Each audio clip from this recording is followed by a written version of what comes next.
and, oh, 3 seconds, 0 to 60. Whoa! Hey everyone, it's Ben Hardy here, and in today's video, we'll be going over the new Audi RS E-Tron GT. First and foremost though, a huge shout out and thank you to the strong Audi here in Salt Lake City, Utah for giving me some time with this E-Tron GT. I'm going to include a link to their inventory in the description down below so you guys can check out what they have currently. If you have any questions whatsoever, just ask for Mike or Landon. And then I do want to mention that for the 2023 model year, there aren't a bunch of changes. There are some changes. The biggest thing is there's more standard equipment with the E-Tron GT in general, like the Bang & Olufsen sound system and charging ports on both sides. But the biggest change for the 23 model year is the fact that the front grille will now be body painted. But aside from that, it's basically the same car from 22 to 23. And with that being said, let's get into the video.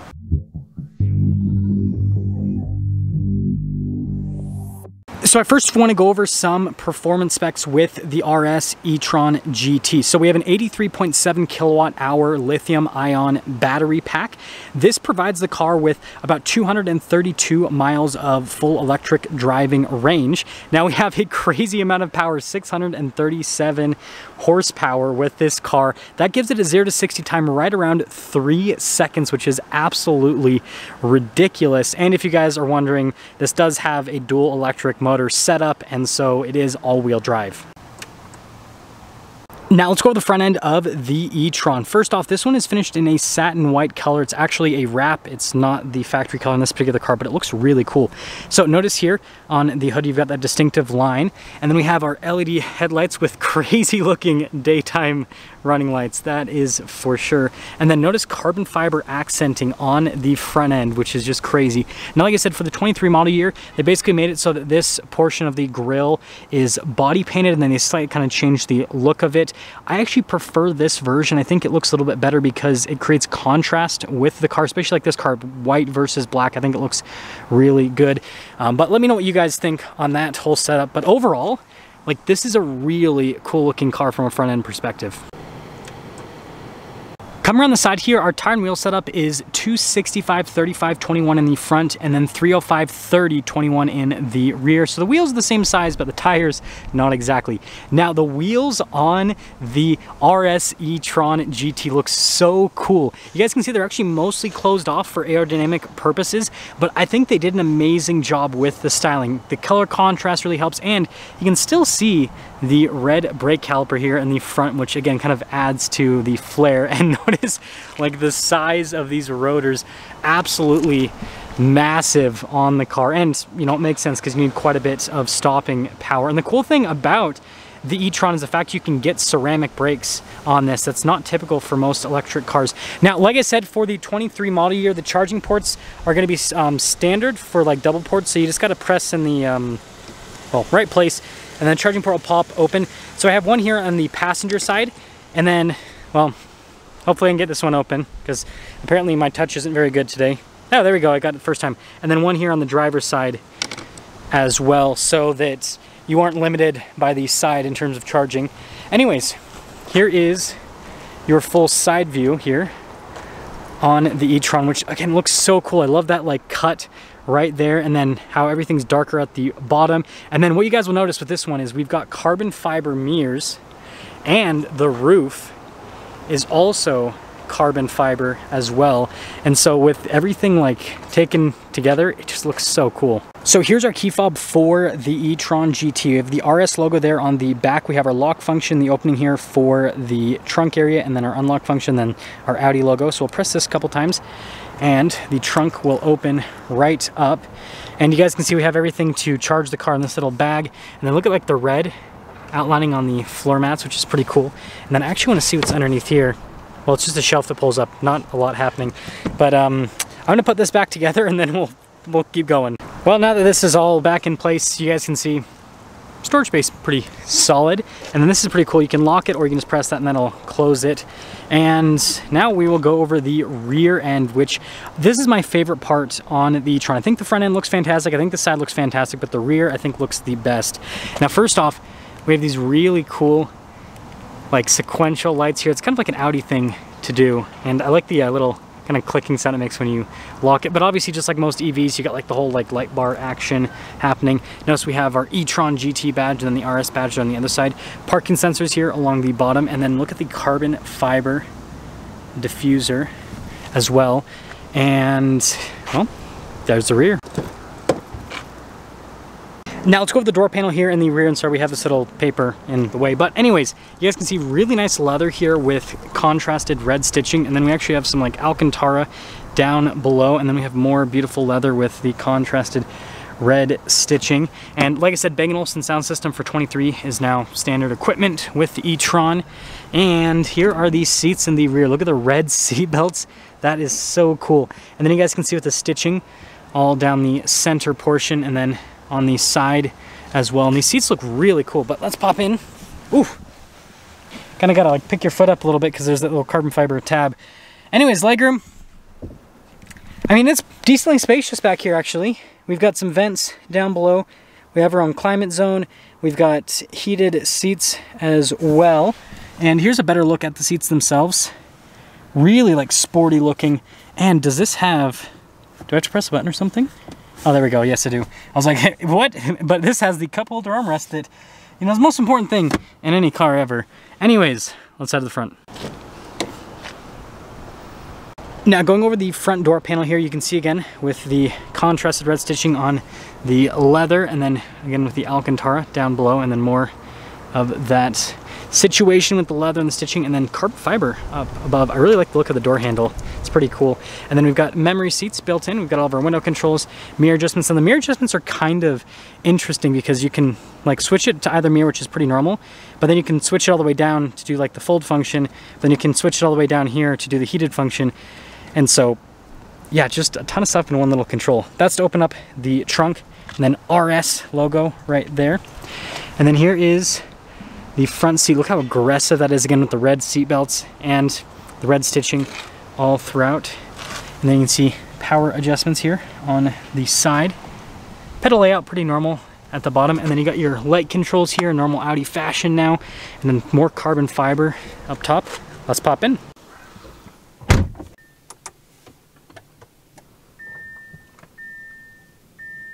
So here is our steering wheel. We've got Alcantara all around. Notice we have our RS logo there in the center. And then we actually have paddle shifters here on the back. Now these are actually associated with the regen. If I remember properly, if you press the minus paddle, that'll make the regen more aggressive. If you press the plus paddle, that'll make the regen less aggressive. I'll double check when I drive it. And then you got normal stuff like your voice command, phone controls, controls for the center stack. And I've got to actually put my foot on the brake and put it into drive to turn the steering wheel so I can show you guys the different stocks. Turn signal, and then cruise control down below. And then we have our windshield wiper stock and cool steering wheel. Now here's our center gauge cluster. This is Audi's virtual cockpit, which you can change the view so you can make like the gauge cluster smaller or bigger if you want. And you know, just like other Audi models, there are a bunch of different menus that you can scroll through. So notice we got like lap times, for example, charging, and we do reduced display, so it shows less there in the center. And then my favorite thing is we got like the navigation where you can like fill up the whole screen, which is pretty cool.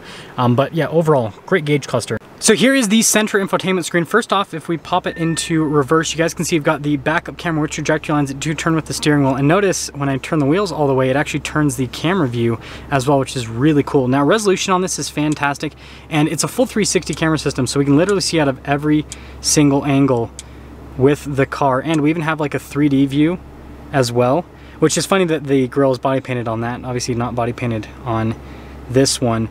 But yeah, I mean, super great camera system overall.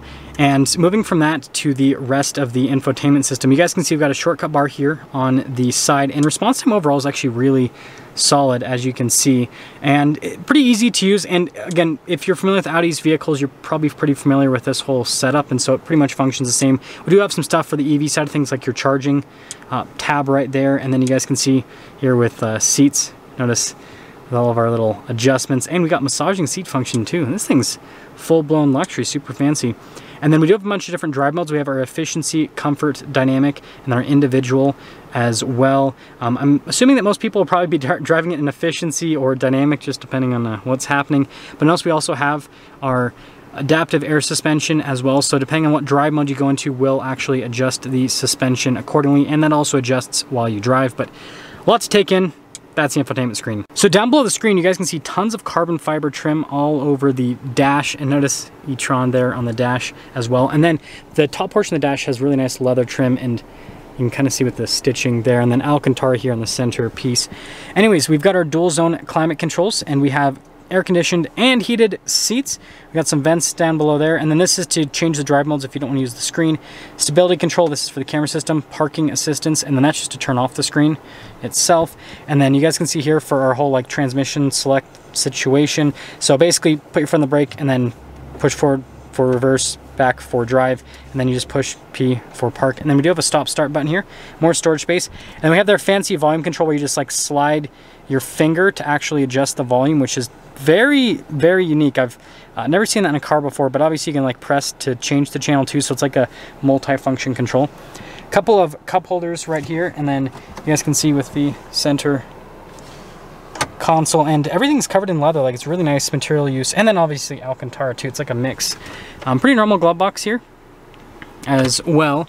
And then finishing things up top, of course, we got a nice premium headliner here in the e-tron GT. So yeah, great job from a material standpoint. Now from a price point perspective, the RS e-tron GT starts at just over $140,000 before options. And well, just like most Audis, there are some options you can add to it. Anyways, let's see how it drives.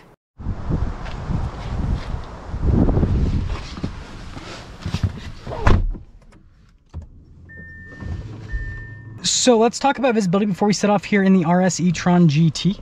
Here's your visibility of the hood, and hopefully you guys can now see the heads-up display. Both of the mirrors, and then throughout the rest of the rear. And, well, I first off have to adjust our seating position so you guys can see a little bit better. But let's set off. We are setting off in the RS e-tron GT, and this thing feels like a complete spaceship to be inside of. And I think it's partially because like I know what it looks like on the outside, and I'm just like imagining what people see as I'm driving by. And just, I don't know, it's a cool feeling. And the sounds, it makes these kind of like spaceship like humming sounds. So let's see if this does the more aggressive regen with the minus pedal. Maybe it's the opposite. Let's do the plus. So it doesn't look like it's changing too much with the regen when I do plus or minus with the paddle. That's kind of interesting. But anyways, seat comfort's really good. So it does have air-conditioned seats, which is definitely a nice feature to have. And again, massaging seats too. It's got all the luxury features you'd want. Sounds so cool. It's a really comfortable car.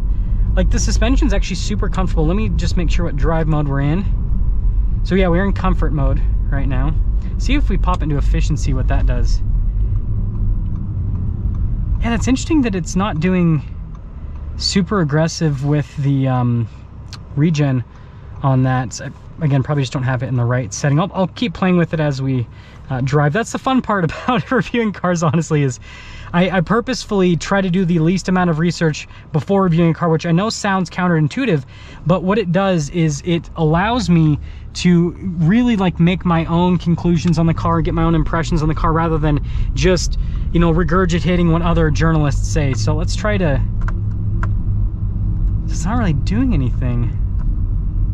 I mean, I'm pressing, like, I'll hold down the paddle too, but like you can see like here it changes, but it's not really, weird. So continuing along, other than me not understanding the controls because apparently I don't have the required IQ to work the RS e-tron GT, I really like how this drives. Like it has this like very like sturdy, substantial feel.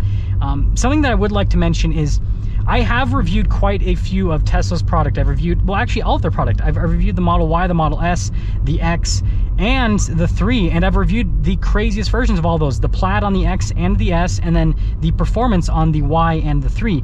And what I can tell you is that this feels so much better from a build quality standpoint. Now, I know there will be some people who will comment on the range on this, and yeah, it doesn't necessarily have crazy amounts of driving range, but still over 200 miles is great for most people. And this has fast charging too, so like it's got some benefits. So I noticed the braking seems more aggressive when I have the minus paddle set up. So it's kind of like, it's not doing any like active regen while I'm like driving, so it's not one pedal drive. But like the braking, like when I press in the pedal, it's it seems like it was a lot firmer on the stop compared to when I had it in the full plus setting. So that's kind of interesting overall. But yeah, I just want to mention, like, the build quality in this feels so much better than Tesla, and this feels like, you know, a car that's over $100,000. The Tesla Model S Plaid, for example, definitely does not feel like a car that's over $100,000. It feels like a $60,000 car that happens to have, you know, $100,000 plus price tag. Well, more like 160 actually after options, because it has so much horsepower and torque. Speaking of horsepower and torque, we've got it in the dynamic setting, and so we've got all of the power, and 3 seconds 0 to 60. Whoa. Okay, yep, that is every part of that. Wow, that is, yeah, this definitely puts the RS in in the name. This, oh man, brain scramble for a second. So now that I can kind of talk again, yeah, this thing is just absurd from an acceleration perspective. Wow, that is so punchy. I mean, just like most electric cars, but like this seriously is, it is up there. Wow, that is great. Something else I want to mention that I'm really impressed with is like the handling dynamics of this too. Like, it feels like it just handles so well. It's got this like just really solid feel. You know, that person could have waited, but whatever. Ford drivers, am I right? Why is it beeping at me like crazy? Anyways, it has this like sporty feel to it that you don't get in a lot of EVs. So I guess, I know my impressions are all over the place with this review, but the final point that I want to make here with the RS E-Tron GT, it looks so beautiful on the outside. Like, this is hands down the best looking EV on the market right now, my personal opinion, and well, I think a lot of you probably share that with me.